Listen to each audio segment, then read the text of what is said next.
Welcome to the Modica project. We just finished up week 7, and I'm here with most of our cast, and we're going to talk about acting in a project like this, if they did anything different with their approach to, I guess, the characters, or just this different format that we scrapped together here.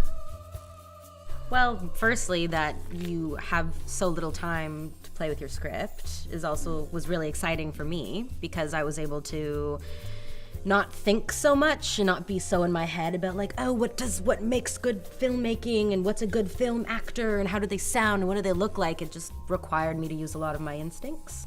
So that was the first thing that I found so easily and ready at the door, was that I had a lot of opportunity just to like try something new, scrap it, play with it a little bit, throw it around, get as messy or as big or as small as I wanted to. I think like one thing that was more challenging as an actor is like, usually you have your whole script so you could look at the character arc, and that's kind of like part of your preparation as well. But here, like, you just have, snippets of your character, and you kind of have to like figure out or just make a choice of like what this scene is. And then in the long run, you're gonna see that arc, even though it was like very disjointed over the course of like 2 months.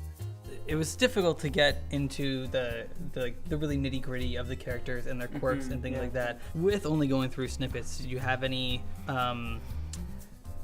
certain strategies to do that, or roll with the punches, sort of? I think, like, I tried to get as much information as I could. Like, I would go to you sometimes and be like, hey, like, what is this thing like?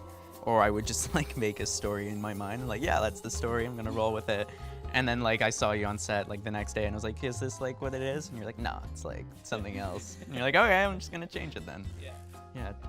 I think for me, at least, even when I do get a full script, I do try to go through each scene and just figure out what the character wants in that scene in particular, what they want in that moment. I think that sort of translated into this project.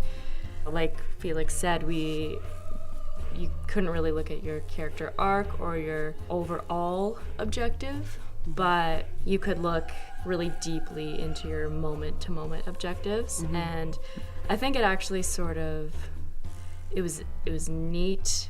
You weren't able to anticipate the next moment. Like, you didn't know the next scene, and that was nice to play with, and sort of, I think that's something I will take away into future work. How do you guys, what do you take from, say, rehearsals like the day before, or not on set where everything's buzzing around? Is that something that you as actors tend to like and would promote other people to do?